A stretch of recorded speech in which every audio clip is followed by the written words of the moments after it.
meget andet så er det jo den hvide hostler, som står for resten. Så han vil lige fortælle om programmet. Så velkommen Michael og en Stemmen den er altså, og det er ikke fordi jeg har været på drugs, det skal jeg jo starte med at sige. Jeg kommer til at råbe lidt for meget til denne time, så hvis I ikke kan høre, så må jeg altså lige sige til. Dagens lille program. Dagens lille program, det er jo, at vi skal køre lidt tekniktræning. Ja, nu ved jeg godt, at vinden den står lidt forkert. Kan I høre noget? Ja, ja.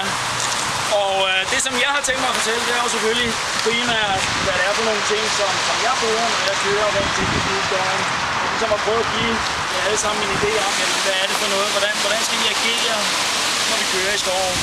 Og som udgangspunkt, og det kan jeg lige så godt starte med at sige heroppe, fordi vi kan lige så godt starte med at træne det, når vi ryger lidt derinde af. Det er det der med brug af bremsen. Fordi bremsen, det er faktisk det aller vigtigste. Jeg bruger den stort set hele tiden, fordi jeg stort set altid har en finger både for og bag, fordi jeg hele tiden korrigerer. Men det, der selvfølgelig er vigtigt med de der forpulede bremser, det er selvfølgelig at lære dem at kende. Og der er sådan et par regler. Den ene regel, det er, at man skal aldrig nogensinde blokere baghjulet. Fordi blokerer baghjulet, så bliver den ukontrolleret. Problemet er bare, at det er sværere at finde den der lille grænse. Det er nemmere bare at hakke den i. Vi kender jo alle sammen, når vi kører rundt i et sving, og vi kommer til at tage for meget, så ryger den altså ud, og så falder vi. Så det, der er vigtigt, det er faktisk, og det er sådan noget, det kan man træne, uanset om man kører på vejen, eller man kører i skoven, eller hvor søren man kører hen. Det er at træne den der grænse, hvornår er det, den blokerer. Fordi det er et spørgsmål om at lige at finde den der. En anden lille ting, som er meget vigtigt, det er forbremsen. Fordi det er faktisk den vigtigste. Fordi det er den, der skal få cyklen ned i fart. Og den bruger vi hele vejen hen til svinget, så længe vi kører lige ud. Så er det bare at hakke den i næsten så meget, man overhovedet kan, uden at man styrer ud over. Og igen, det er jo vigtigt at kende den der grænse, hvor meget kan jeg bremse. Derfor er det meget sjovt, når man kører på en bred grussti, og så simpelthen bare tage godt fat, fordi den er faktisk rigtig effektiv. Problemet er selvfølgelig, at vi skal ikke ud og dreje, fordi så er det, den smutter. Hermed ikke sagt, at man ikke kan bruge forbremsen rundt i svingene, fordi det kan man sgu godt, eller det kan man godt, men man skal bare lige nildre lidt med den.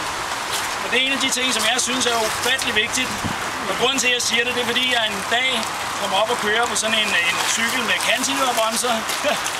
Jeg ved ikke, om der er nogen af jer, der kan huske, hvordan sådan nogle de kører, men de er altså noget mere langsomme. Og jeg var ved at stå på røv og albuer, selv når jeg kører på, kan man sige, lige stykker med sving og så videre, fordi jeg faktisk bruger bremsen utrolig meget. Ikke effektivt, men bare sådan lige nildre for lige at korrigere. Så prøv at tænke lidt over det, i hvert fald det der med bremsen, fordi den er bare super vigtig. Men ellers så er dagens program, at det bliver ikke hårdt. Ja, det kan det jo godt, fordi jeg tror, vi skal op og ned af nogle bakker et par gange. Men altså, man kan jo vælge at lige stå og kigge, og så lige tage en puster. Fordi det vi selvfølgelig skal prøve, det er det der med teknikken. Hvordan kører vi opad? Skal man stå op? Skal man sidde ned? Fordi der er jo fordele og ulemper begge dele. Og så selvfølgelig, så skal vi også prøve lidt nedkørsler. Vi skal prøve nogle af de der såkaldte drops. Og de er rigtig spændende. Vi kommer også til at se en del af skoven, fordi vi skal ud og finde dem. Det skal også være sådan, at jeg har selvfølgelig gjort mig nogle tanker, hvor det er, vi skal køre henne. Hvis vi lige pludselig kommer forbi et sted derude, fordi der er ufattelig mange steder, så må jeg altså godt lige råbe op og sige, det her, det vil jeg gerne lige, hvordan kommer man hurtigst igennem det her? Det vil jeg gerne lige vise. Det her, det er dels tekniktræning på, kan man sige, hyggeniveau, men det er også tekniktræning for at optimere kørslen, det vil sige så at prøve at køre så stærkt som muligt, hvis det er det, man har lyst til. Vi prøver sådan at komme, og jeg prøver at komme sådan hele vejen rundt. Hvordan lyder det? Fint. Jeg kan godt se, at jeg sidder bare. Ja, kom nu videre. Vi skal ud i skoven, det er rigtigt.